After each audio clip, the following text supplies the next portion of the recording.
Welcome, everyone, to the Sports Writers Podcast. Here we are with Salem News Executive Sports Editor Phil Stacy, Assistant Sports Editor Matt Williams, and Nick Giannino, the Sports Editor of the Gloucester Times, talking North Shore sports here. And in the month of January, we've got some cold weather. So let's start with hockey. Let's get right underway here. And Matt, let's start with girls hockey. And I think you all can kind of address what's happening there. I know we had a postponement last night in girls hockey with the weather, I guess. I guess that was the reason. But Phil, what can, or rather, Matt, what can you update us with on girls hockey to get us rolling here today? I think big week coming up in the Northeastern League. We're starting to get some clarity as far as the standings are concerned, and it was a big tie last Saturday between Gloucester and Winthrop. Very interesting. So Gloucester has now taken 3 of a possible 4 points off of the Vikes, who are the 2 or 3-time defending champions, and so that really sort of jumbles up the standings here. Peabody, of course, is undefeated, and now Gloucester and Winthrop each with 2 losses and 1 tie. And sneaking up there a little bit quietly is the Beverly High Panthers. You know, the Beverly Danvers Ipswich co-op squad. They've only got 1 loss. So they've played fewer league games than some of these other teams, but they've snuck into that lane as a very clear second place team. Their only loss is Peabody. They defeated Gloucester and haven't played Winthrop yet. So Beverly plays Winthrop this Saturday, and then they've got Peabody their second time shortly thereafter. So sort of an interesting lane they're opening up for Beverly. If they can take a point or 2 off of Peabody, it's going to make it a race. Whereas if Peabody wins that game, then they've really created some separation because, Gloucester and Winthrop with 2 losses each and 1 tie, that's a lot of ground to make up. I'm not sure I see Peabody running the table necessarily, right? That's hard to do, as we've seen in so many different leagues over the years. In any sport, it's hard to go undefeated in your league games. But, I'm not sure I see them tripping up 2 times, 3 times, right? And so these games over the next 10 days or so are going to provide a lot of clarity. And, it's just really interesting to see Gloucester sort of upsetting the apple cart there. You take 3 out of 4 points from Winthrop, but then you lose to Beverly. And so Beverly, which hasn't played Winthrop yet, is sort of laying in the weeds. I don't think people realize quite how strong this Beverly team could be. Their non-league schedule, with all due respect to Gloucester and Winthrop, Beverly's non-league schedule is quite a bit more difficult. And so you look at their record, they're 6-3. They have more losses, fewer wins. The goal differential's not as good, but they're playing better teams. And here they are at 6-1 in league play, kind of ready to to make some noise. And so that's sort of where we're at. I think it's going to be a very revealing 10 days as far as who's going to win this championship. Round and round they go, I guess, huh? And Nick or Phil, do you want to add to that with I would just any points? add, outside of the conference play, obviously the rankings have come out. We've had 2 sets of MIA power rankings now, and the most recent ones came out yesterday on Tuesday. And that Beverly team you talked about, 6-3, sitting at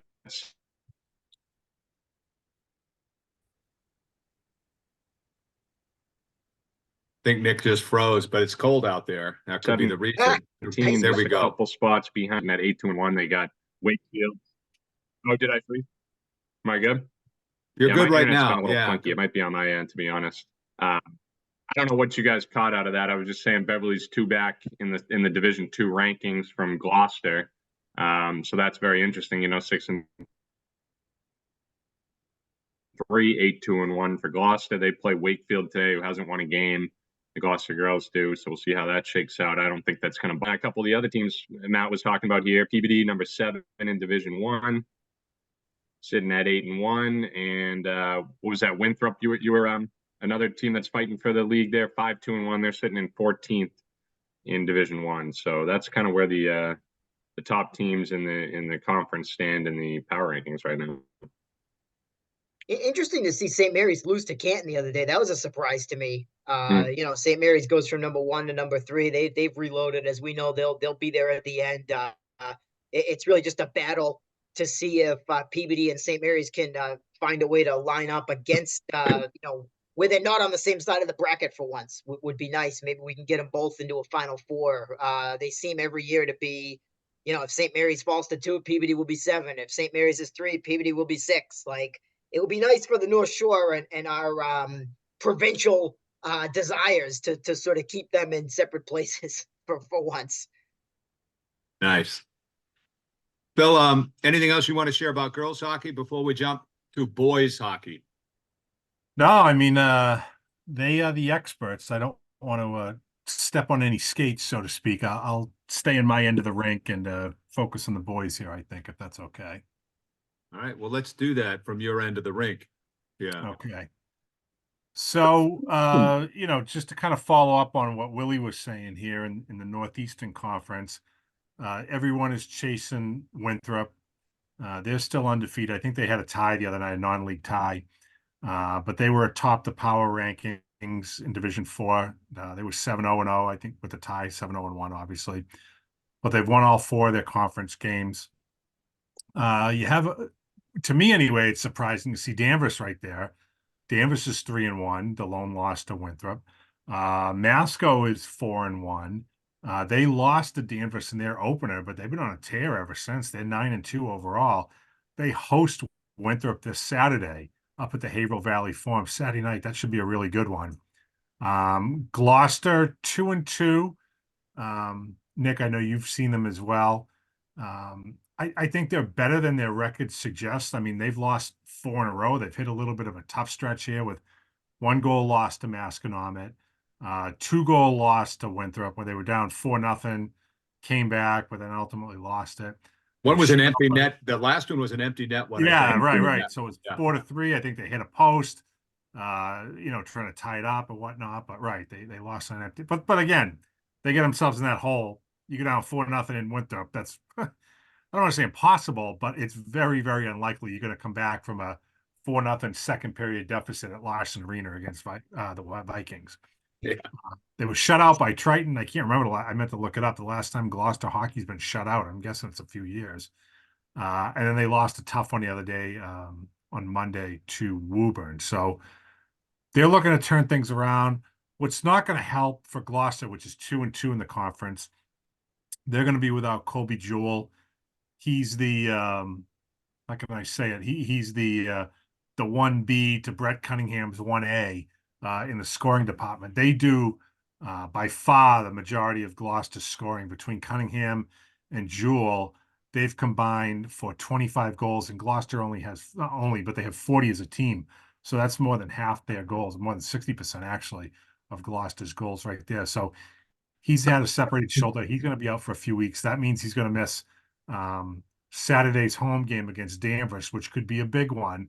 I don't necessarily mean like mid-1990s Kevin Flynn, Dana Knowlton big, but in 2024, it's a big game, especially where Danvers has a big one tonight, Wednesday night, non-leaguer against Essex Tech. It's a big week for the Falcons to see where they sit, 5-2-2. Both they and Essex Tech are top 10 in Division 3. Essex Tech has turned the ship around a little bit. They've quietly gone 5-1-1 in their last 7 games after losing to Newburyport and Linfield today. I kind of touched upon that in the Blue Line report in today's Salem News.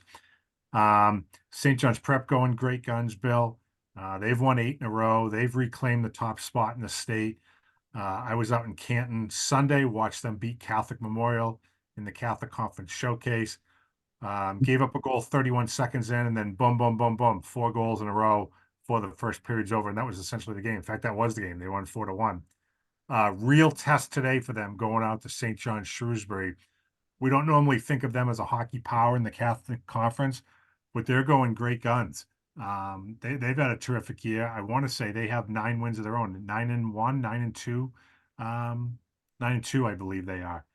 And they've been playing very, very well. So this is a tough road game for St. John's. They keep having to raise their level of play because of the bullseye they wear every time they hit the ice. So how they respond will be something to watch. Marblehead's still looking to turn it around. Started 0-6. They won a couple. Then they lost a couple. Then they won another one over Peabody Saugus over the weekend. So they're 3-8.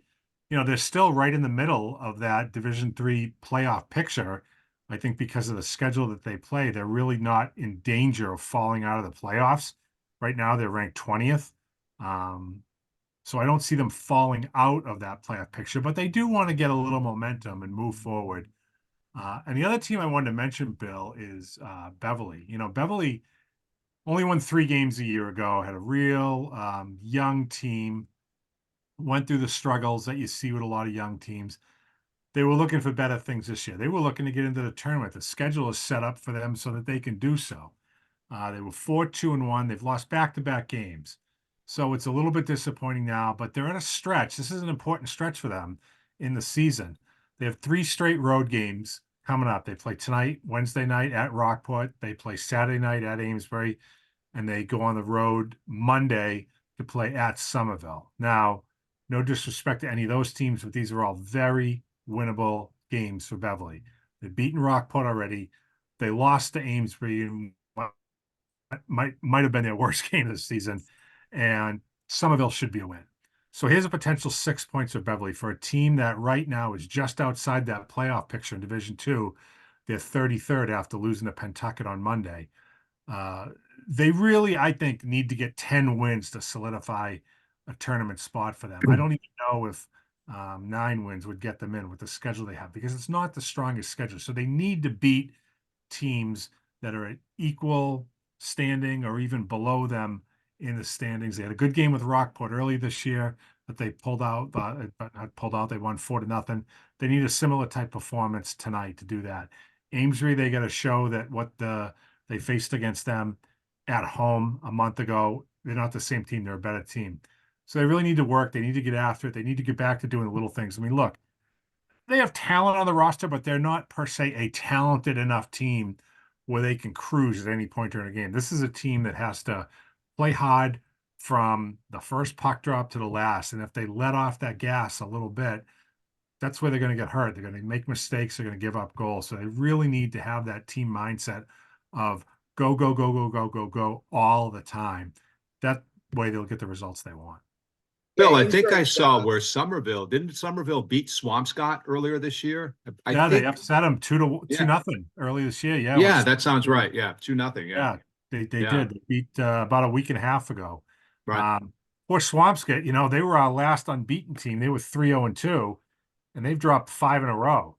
I think part of that is due to some injuries to some top guys. Nick, you were at that game the other day against Rockport, and you were saying what, Derek Faya was out of the lineup?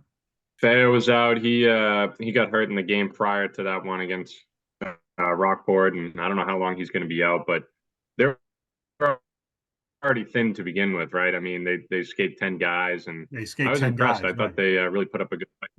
Right. Yeah. I thought, they put up a good fight against Rockport. They're still battling up there. Some guys are doing some nice things, but they're definitely thin. I mean, that's tough to only have basically 2 lines like that. Well, I mean, they lost 3-2 in overtime to Masco. You would think Masco would clearly be better than Swampscott just based on the depth and the pool that they draw from, and the fact that Masco's 9-2, but that was a 3-2 overtime loss. They lost to Lexington by a goal. They lost to Somerville by 2. They lost to Rockport by 2. So there's not much separating them from 3-5-2 than, let's say, 6-2-2. Right. Or just to did they throw it out tie there. Essex But Tech too? I'm sorry. Didn't they tie Essex Tech too? They did. Yeah, they Essex tied Tech Essex would be Tech better than 3-3, and they got Masco, too. outshot almost 5-1, and they still tied them. The only loss they had that was more than 2 goals was Winthrop, undefeated, as I said earlier, and that was 2-2 going into the third period, or 3-3 going 2-2 going into the third period, I think. So they're playing with everybody. It just seems like they're running out of gas, and these injuries are not going to help them. You know what I'm impressed about here is among the 4 of us, we pretty much nailed all the Swampscott scores this year. You know what I mean? That's impressive. Pretty good. I added 1. I got 1 or close to 1. That Yeah, one there you go. You didn't mention the St. Bernard's game that they won by shutout, but that's okay. All right. I'm not going to nitpick when we do something good, but forget the details. Right. All right. I'm looking at the clock here. I think let's switch it over to the hardwood floors or the synthetic floor surfaces that we have in our field houses these days and go to some basketball. Nino, did you ever dunk in your younger days? Me? Not in the game. But you could dunk. Yeah. You could Really? dunk, Nick? Yeah, Oh, wow. two-handed. Can you now? Can't really palm a basketball, so it was hard to get it. But two hands, I could catch an oop or whatever, but never in a game. Many, many, many moons ago, I could touch the rim, but that was it. I could That's never pretty get good. up and over the rim. It's pretty good. Yeah, but I'm impressed that you could throw down. Yeah. That's something. Well, now he's, I think, Nick, you're coming to us from your houseboat in Gloucester now, right? Because you moved up in That's that area, right? Yeah, taking in some of the Look- weather over here on the water. Looks pretty spacious.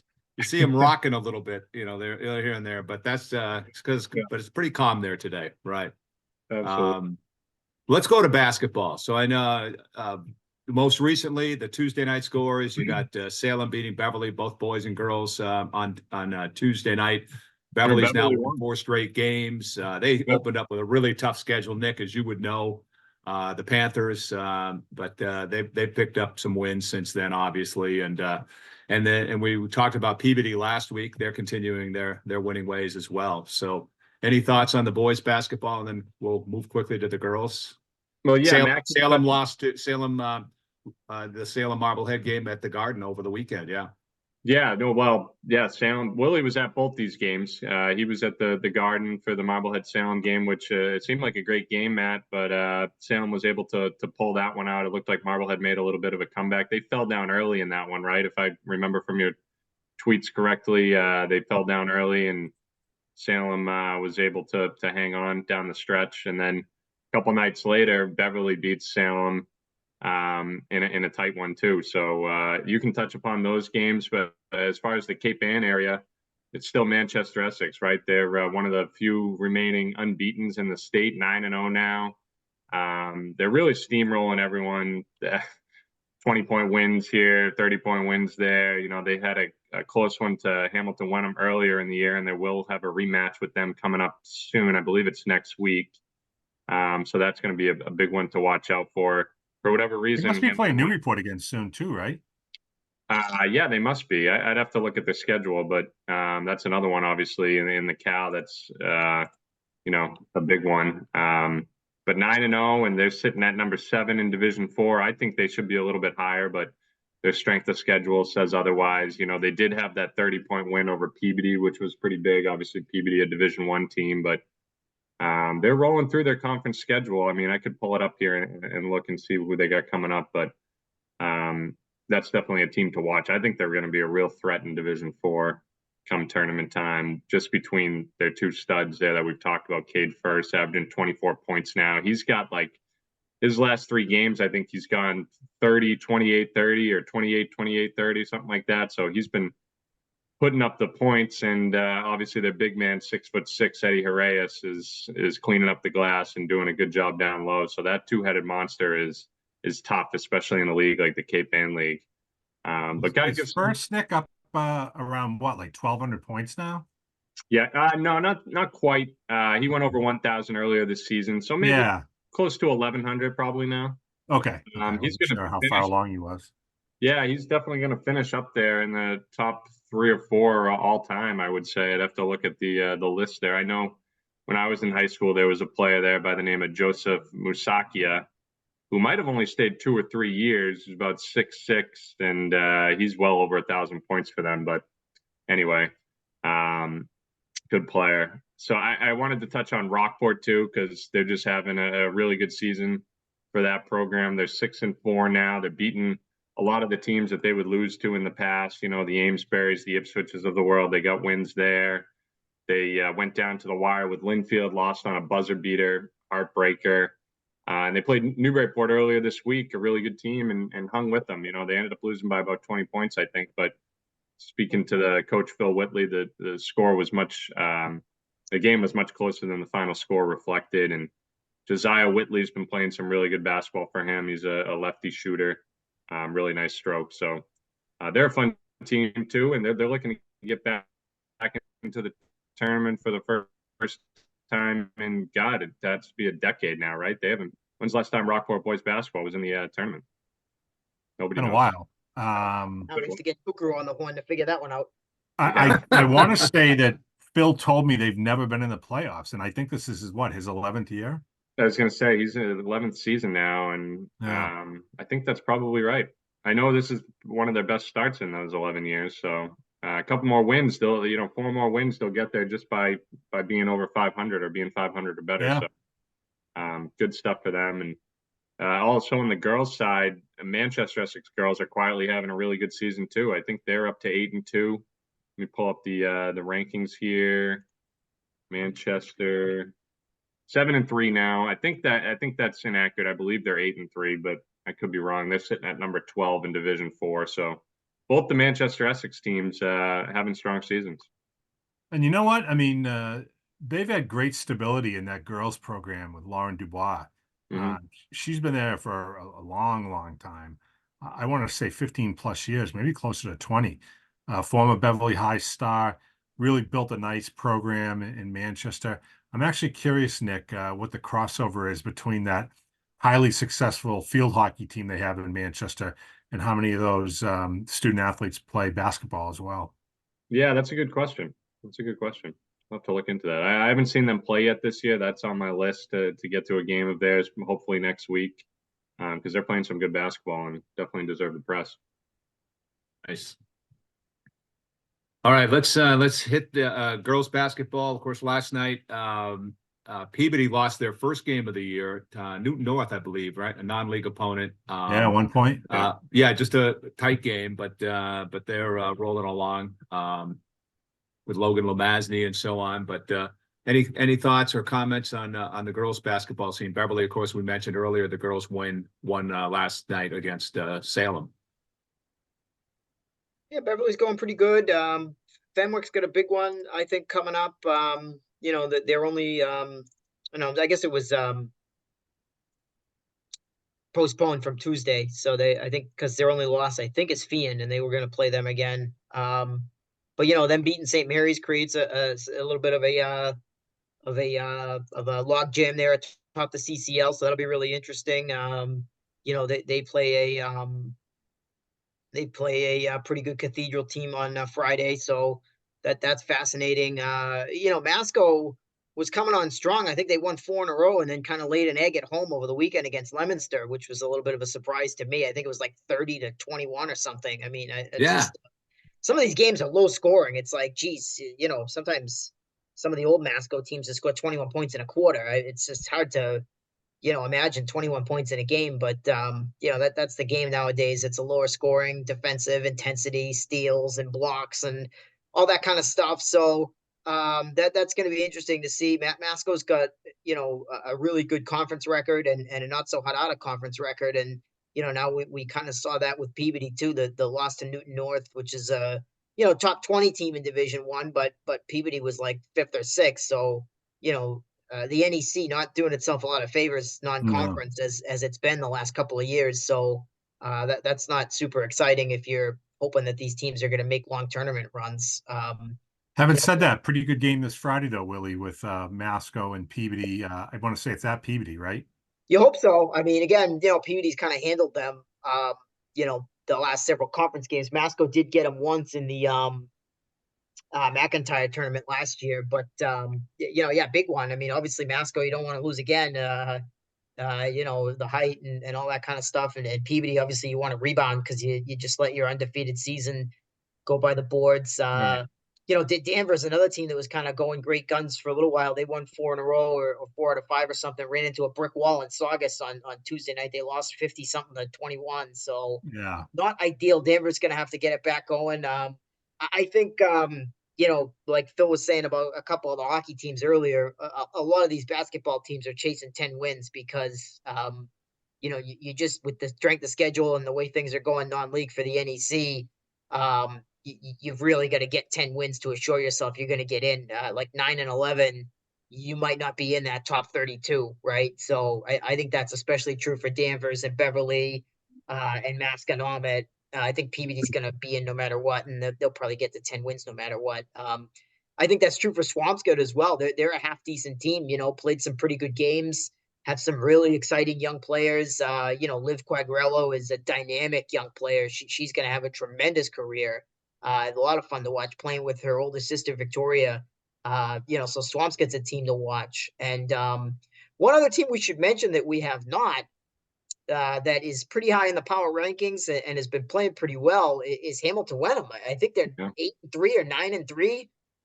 So good for the Gents. They got a couple girls that are on their soccer team, really good athletes, Annie Moynihan, Gabby Campbell, and some others. The Cape Ann League is tough. I mean, they took a tough one against a Pentucket team that's always like dominant and a state title contender. But Right. outside of that game, the Generals have been in pretty much every game, and they're in the top 10 in their division. So they're a team that's kind of laying in the weeds that we don't talk about a whole lot. But Yeah, they it looks rebounded with like a they're pretty going to nice be win there over at the end of the Georgetown, I year. want to say, after that loss to Pentucket. Yeah, exactly. Yeah, So that's they're been good for great. them, that they're a well-coached team. Mark Cole does a great job with them. And, I think they're a team that's going to be there in March. They could be one of our last girls basketball teams standing, quite honestly, because, Fenway's got the banhammer, and who knows what's going to happen to these NEC teams. They really are going to it's going to be prove it time for them in the tournament based on the way it's gone in this statewide format so far. I know, So Willie, there's it a good started game. by Go ahead. I was going to say, I know, Willie, you started that segment by talking about Beverly. I think we should really mention the freshman sensation they have, Julie Steverson. She's been playing great for them, leads the team in scoring, 13.5 points a game. She's hit 22 3-pointers. She's got a bunch of steals. She's leading the team in assists with 3.5 a game. Really, really playing well for Coach Seth Stanchel's team. And I think, they might be playing a little bit above where they expected to be at this point. I mean, I think now they're 6-3 after last night's win, if I'm not mistaken. Yeah, And 6-3 starting three freshmen. That's pretty good. And that's it's what a I credit mean, to right? the senior leaders, really implementing them into the team and doing a lot of team bonding stuff. I saw them at the boys' game last night after their game. They were all hanging out together and kind of doing team building stuff. They've done a lot of dinners and stuff. So Yeah. it is nice to see. And that if they all stay, 2 years from now, they're really going to have something going. Well, and the funny thing is, they've won 6 out of 7 after dropping their first 2 games of the year. So they're coming back around to that stretch now where they're playing these teams for a second time. Marblehead's up next. They lost the season opener to Marblehead. Going to have to play a pretty good Saugus team, which, as you alluded to, just whacked Danvers Tuesday night. Hosting Peabody, team they haven't beaten in years. Hosting Masconomet, hosting Swampscott, hosting Bill Ricka. So they're hitting the tough start of their schedule now, but they've got those 6 wins in the bank already. If they can get 4 more over the last 10 games, they'll be way ahead of the schedule time-wise. Oh, yeah, absolutely. Absolutely. Seth Dancher does a great job with them. And, He does. Yeah. again, like that, just as you said, like for them to get into the tournament with all these young kids, it's a feather in the cap of the seniors, and it gets experience for the young kids, and it's really an important building block. Right. I mean, you're talking about kids like Molly Potter at guard. Mia Bellotti is another senior captain. And who's the third one? Is it Lauren Cayley? Callie, yeah. Callie, yeah, yeah. So, yeah, kudos to the 3 of them for leading the way with these young freshmen, which is Stevenson and Costro. And who's the other one that starts, Willie? Not Anna Michaud. She's a junior. It's not coming to me here. But Let's see. It's I cannot think of it.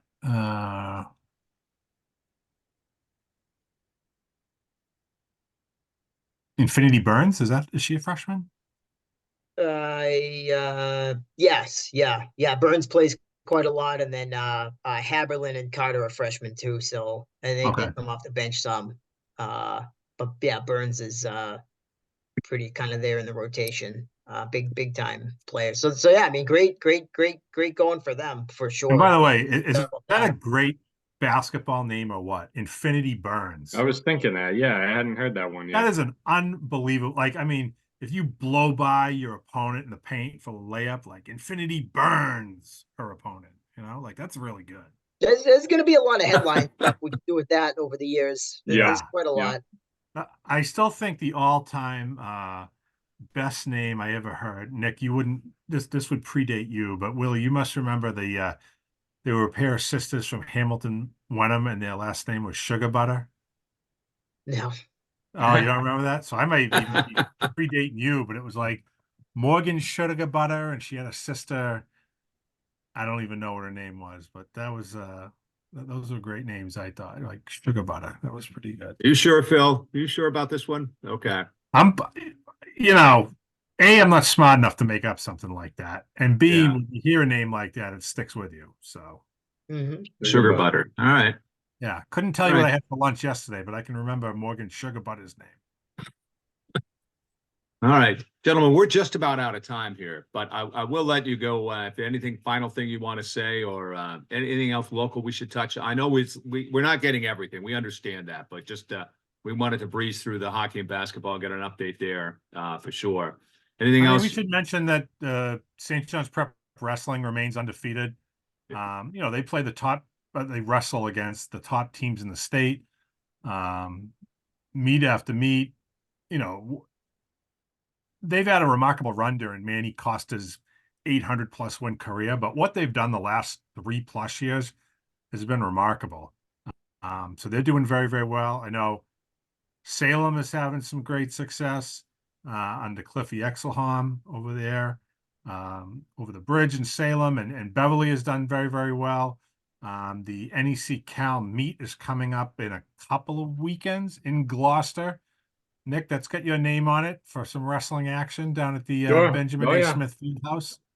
Yep. Yep. Um, While we're on you the know, wrestling too, I just ran a photo today. Gloucester girl Morgan Penimpede won the Senators all girls wrestling tournament at 100. yeah, I saw that. Pretty good stuff. I mean, she's the first. She's a captain of the Gloucester wrestling team, and she's the first female to win a major tournament like that from Gloucester. So that was big doings from her. And I think it's important to note she does not just wrestle other female wrestlers. She wrestles Correct. boys and beats them. Right. She Normally she's wrestling boys. Most meets. right. Yes. Yeah. Yeah. My correction. Yeah. I want to say in like the 132-pound class. But 132. Yep. yeah, someone was telling me like, oh, you should watch, you can find it on YouTube or whatever. And I watched a meet of hers. She's terrific. She's I legit. mean, Yeah, she's absolutely. very technical. She takes these guys down and the pin and the whole nine. Yeah, like she can do her thing. Yep. Congratulations to Morgan. Great notes. All right. We got through this whole podcast without one mention of Gerard Mayo, the Patriots. We'll hold that for another day, I guess. You're holding the Mayo bill? All right. How did we do? By the way, Willie, since you are the keeper of the flame with this stuff, how did we do in our weekend wild card picks? I don't think great, but let's see. I know I had the Dolphins. The I had to Dolphins. look at those. I tried to look online. It was all screwy on Yeah, my. it's all jumbled because our wonderful paginators don't know what they're doing. So let's go back to the previous version here. Let's see. Well, he's looking at that. Bill, did you have a Super Bowl prediction? No, don't ask me. No, too early. Okay. No, you got to do it when the playoffs start. That's how you got to pick your Super Bowl teams. So I went 4-2. Oh, 1, 2. Nick went 3-3, Really? and Who did I pick Phil 2-1, 2-2. Nick, so yeah, you guys both went 3-3. I went 2-2, and everybody's got their conference championship picks still alive. In fact, we all have the very same conference championship picks as far as the teams involved. Ravens, Bills in the AFC, and Niners, Lions in the NFC. So really? so we didn't lose. We didn't lose. It's like the Match Madness. If you lose a game, you don't want to lose a team you had going further on, right? So we all lost a couple of games, but nobody that we had going on this week. Who did I have, Willie? Dallas, Miami, and who? Probably Cleveland. I had Cleveland, I think. Dallas, no, Tampa won. So I guess you had 4-2. Oh, okay. Yeah, because Tampa won. Okay. But Yeah, yeah, the Eagles are we had Miami, not a good pick, Miami, and Nick had the Browns there. We all had the Bills, so that was an easy one. I think if I knew it was going to be like -15, I probably would have taken Kansas City, but that's neither here nor I Yeah. mean, you thought, Miami kind of, not a great second half of the year. So nah. Miami and the Eagles, hawk tui, not super exciting. My hot take is that they might be in their kind of at the tail end of their Tua might be in the tail end of his Rams Jared Goff stage. They might need to do the upgrade thing that the Rams did there. That might be how that's going. All right, we got to stop. We're going to cut off here. We're at the end. Gentlemen, great job. Thank you. And we will talk again soon.